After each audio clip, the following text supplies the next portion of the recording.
D G صاحب یہاں بیٹھے ہیں، کسی ایس ایچ او کی تختی کسی گھر کے باہر لگی ہو تو اسے کوئی ہاتھ نہیں لگاتا، اور میرے ملک کے باہر اللہ کے نام کی تختی لگی ہوئی ہے۔ ایک بات طے ہے کہ اس ملک نے رہنا ہے، لیکن جو اس ملک کے ساتھ جو کچھ کر رہا ہے اسے اس کا عذاب یہاں سہنا ہے۔ قیامت کے دن کسی قوم نے جا کے بحیثیت قوم پیش نہیں ہونا، فرداً عذاب ہوگا، ہر کوئی اپنا فرد عمل لے کے جائے گا، لیکن قوموں کے عذاب کا فیصلہ یہی ہو جایا کرتا ہے۔ قوموں کے بارے میں اللہ یہی بتا دیتا ہے کہ میں تمہیں کس جگہ کیسے اور کس طرح ماروں گا، اور وہ کیفیت آنے سے پہلے قومیں استغفار میں پڑتی ہیں تو اللہ تعالیٰ معاف کرتا ہے۔ اور اس کا راستہ اقبال نے، سب لوگ اکثر کہا کرتے ہیں کہ جواب شکوہ ایک بڑی عجیب و غریب نظم ہے، اللہ تعالیٰ ایک الہامی، کچھ الہامی کہتے ہیں، کچھ جوش صاحب کہا کرتے تھے اقبال اپنے مقام سے گر گئے، لیکن میں جواب شکوہ کو ایک نعت کے صورت میں لیتا ہوں۔ آپ سوچ سکتے ہیں کہ کبھی کسی کو آپ نے افسانہ پڑھتے ہوں تو پڑھتے پڑھتے آپ آخر میں چند لائنوں پہ آتے ہیں تو آپ کو ایسے لگتا ہے کہ روشنی آ گئی، سارا کچھ کھل گیا، بہاؤ افسانے کا وہاں لے کے آتا ہے۔ جو نظم لکھ رہے ہوتے ہیں آخری مصرے کے اوپر آپ کو پتا چلتا ہے کہ نظم جو ہے ایک بہاؤ میں اس نظم مکمل ہو گئی اس آخری دو مصروں کے اوپر۔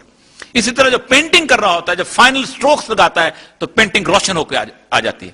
اقبال بھی جب جواب شکوہ لکھتے ہیں، جو الہامی کتاب ہے، ان کی نظم ہے، جو کیفیت وہ خود کہتے ہیں کہ مجھے اس جگہ پہ جہاں جو دفن ہے اس جگہ پہ ان پہ وارد ہوئی تھی، اس کے اندر بہت سی باتیں ہیں کہ دل سے جو بات نکلتی ہے اثر رکھتی ہے، پر نہیں طاقت پرواز مگر رکھتی ہے، اور وہ کچھ جو سمجھا میرے شکوے کو رضواں سمجھا، مجھ کو جنت سے نکالا ہوا انسان سمجھا، اور بہت سے شکوے ہیں کہ جن کا جواب اللہ دیتا ہے۔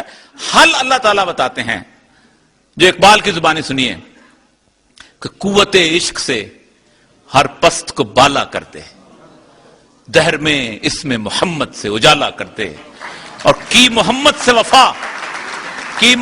وفا تو نے تو ہم تیرے ہیں، یہ جہاں چیز ہے کیا لوح و قلم تیرے ہیں۔ اور عشق محمد میرے طرح تقریر کرنے سے نہیں ہوتا، عشق محمد صلی اللہ علیہ وآلہ وسلم میری طرح گفتگو کرنے، نعتیں پڑھنے، ان ساری چیزوں سے نہیں ہوتا۔ ایک حدیث سنا کے اجازت چاہوں گا کہ اس پہ غور کیجئے گا اور سوچئے گا ہم پہ بدعمالیاں کیوں آئی ہیں۔ آپ صلی اللہ علیہ وسلم ایک دفعہ وضو کر رہے تھے، اور وضو کرتے کرتے ایک صحابی سے سوال کیا، مجھے نام یاد نہیں آ رہا، کہ تم مجھ سے عشق کرتے ہو؟ کہا یا رسول اللہ آپ سے عشق کرتا ہوں۔ آپ نے دوبارہ پوچھا مجھ سے عشق کرتے ہو؟ کہا یا رسول اللہ آپ سے عشق کرتا ہوں۔ آپ نے تیسری دفعہ جب زور دینا ہوتا تو 3 دفعہ پوچھا کرتے تھے کہ مجھ سے عشق کرتے ہو؟ کہا یا رسول اللہ آپ سے عشق کرتا ہوں۔ فرمایا جو مجھ سے عشق کرتا ہے اس پر مصائب اور آلام ایسے آتے ہیں جیسے پانی نشیب کی طرف جاتا ہے۔ لڑکی سے عشق ہو جائے راتوں کی نیندیں حرام ہو جاتی ہیں، امتحان میں فیل ہونے لگتے ہو، ماں باپ سے لڑتے ہو، زندگی اجیرن ہو جاتی ہے، کوئی کھانے کو چیز نہیں سوچتی۔ میرے رسول کا عشق اتنا سادہ ہے کہ محفلوں میں بیٹھ کے مکمل ہو جائے، ناممکنات میں سے ہے۔ کہ محمد سے وفا تو نے تو ہم تیرے ہیں، اور یہ جہاں چیز ہے کیا لوح و قلم تیرے ہیں۔ دے دیں گے تم کو لوح و قلم، لکھو اپنی تقدیر، عشق تو کر کے دکھاؤ۔ اور عشق کی کیفیت، عشق کی کیفیت صرف ایک شعر میں اقبال نے بتا دی، جو انہوں نے پڑھا کہ ہر کے رمز مصطفیٰ فہمی داست، جس نے سید الانبیاء کی رمز کو پہچان لیا، شرک را در خوف مزمر دیداست، اسے کسی دوسرے کا خوف بھی شرک محسوس ہوتا ہے۔ جو پٹواری سے ڈرتا ہے وہ بھی شرک کرتا ہے، جو ایس ایچ او سے ڈرتا ہے وہ بھی شرک کرتا ہے، جو ڈی آئی جی سے ڈرتا ہے وہ بھی شرک کرتا ہے، جو چیف منسٹر سے ڈرتا ہے وہ بھی شرک کرتا ہے، جو صدر سے ڈرتا ہے وہ بھی شرک کرتا ہے، اور جو امریکہ سے ڈرتا ہے وہ بھی شرک کرتا ہے۔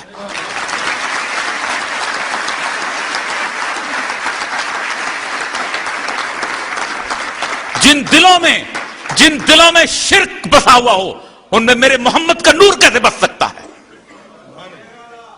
جو ڈرتے ہوں، جو خوف کھاتے ہوں، جنہیں کل کی آزمائشیں ڈراتی ہوں، جو یہ سمجھتے ہوں کہ ہم اس کو چھوڑ دیں گے تو مر جائیں گے، انہیں میرا اللہ ہاتھ نہیں پکڑا کرتا، وہ کہتا ہے پیچھے چھوڑ دو میں پکڑنے والا ہوں۔ یہی وہ وجہ ہے کہ آج صبح آتے ہوئے میں جو قرآن پاک کی ایک آیت راستے میں پڑھتے ہوئے میں صرف یہ سنا کے اجازت چاہوں گا. آپ سوچ لیں کہ کیا ہماری حالت ایسی نہیں ہے. سورہ الانعام کی ایک آیت, قل هو القادر على ان يبعث عليكم عذابا من فوقكم او من تحت ارجلكم او يلبسكم شيعا ويذيق بعضكم بعضا.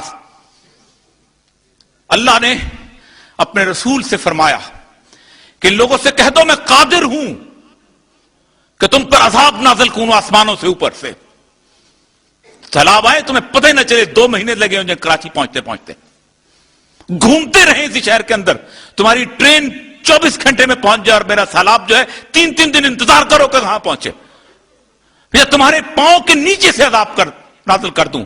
اور تیسری چیز کہ تمہیں ایک دوسرے کی گردنیں کاٹ کر عذاب کا مزہ چکھاؤں. ٹارگٹ کلنگ, اس طرف سے مارو اس طرف, پتہ نہیں چلتا کون مار رہا ہے اور کون نہیں مار رہا. جب نبی اکرم صلی اللہ علیہ وسلم پر یہ آیت نازل ہوئی تھی تو آپ رک گئے اور کہا, پہلی دفعہ فرمایا اے اللہ میں تیرے چہرے کے تقدس کی قسم اٹھا کر پناہ مانگتا ہوں تمہارے چہرے کے تقدس کی اس عذاب سے جو تم آسمان سے نازل کرے.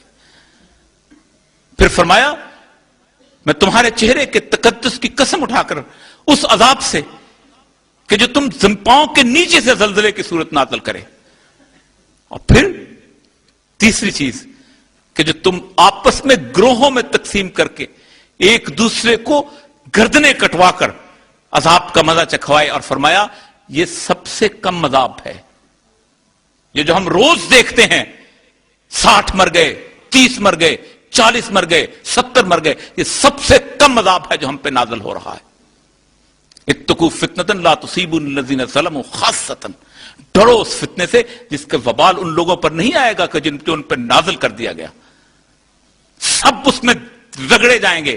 کیوں؟ حدیث جبریل نبی صلی اللہ علیہ وسلم نے فرماتے ہیں کہ اللہ نے حکم دیا حضرت جبریل کو کہ فلاں فلاں فلاں فلاں بستیاں ہیں, ان میں جا کے عذاب نازل کر دو. جبریل واپس پہنچے, کہا وہاں ایک آدمی ایسا ہے کہ طرفت عین, آنکھ چھپکنے جتنا گناہ بھی نہیں کیا. کہا اس شخص کو پہلے مارو اور اس کے بعد اس کے اوپر بستی الٹ دو, اس لیے کہ یہ شخص خود زاہد تھا, عابد تھا, پرہیزگار تھا, لیکن میری غیرت کے نام پر اس کے چہرے کا رنگ نہیں بدلتا تھا.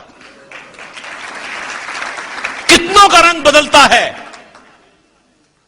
من را منکم منکرا فلیغیرہ بہ یدیہ, کہ جو کوئی برائی کو دیکھے ہاتھ سے پکڑ کے روک لے. فَإِن لَمْ يَسْتَطِعْ, نہیں استطاعت کرتا, فَبِلِسَانِهِ, زبان سے. فَإِن لَمْ يَسْتَطِعْ, نہیں استطاعت رکھتا, فَبِقَلْبِهِ, دل سے. فَذَلِكَ أَضْعَفُ الْإِيمَانِ, یہ ایمان کا نچلا ترین طبقہ ہے. اگر آپ کی پارٹی کا ممبر, اگر آپ کی خاندان کا کوئی رکن, اگر آپ کے جاننے والا کوئی دوست کرپشن کرتا ہے, ظلم کرتا ہے, زیادتی کرتا ہے, اور آپ کے دل کے اندر بھی اس کے خلاف نفرت پیدا نہیں ہوتی, تو سوچ لو میرا نبی کہتا ہے آپ ایمان کے اس آخری درجے سے بھی نیچے ہو. یہ ہیں وہ اعمال. ایک بات یاد رکھیے, میرا اللہ اس بات پر بھی قادر ہے کہ وہ سارے کی ساری بستی کو بدل کے یہاں کسی اور نسل کو وارث بنا دے. یہ ملک اور یہ خطہ اس کو اس لیے عزیز ہے کہ سید الانبیاء کو اس خطے سے خوشبو آتی تھی. اگر ہم یہاں بدبو پھیلانے کا باعث بنیں گے تو اللہ اس بدبو کو پاک کر کے زمین کو طاہر کر دے گا. یہ اس کا وعدہ ہے. یاد رکھیے کہ جو اس سرزمین کے ساتھ وفا نہیں کرے گا اسے نہ سید الانبیاء کی محبت نصیب ہوگی اور اسے نہ ان لوگوں کی محبت نصیب ہوگی کہ جو اس کے لیے درد میں روتے اور تڑپتے اور دعائیں مانگتے ہیں کہ اللہ یہ نادان ہیں, ان پر رحم فرما, ان پر کرم فرما, یہ تجھے جانتے نہیں, یہ اس خطے کی اہمیت کو نہیں جانتے. آخر دعوانا الحمدللہ.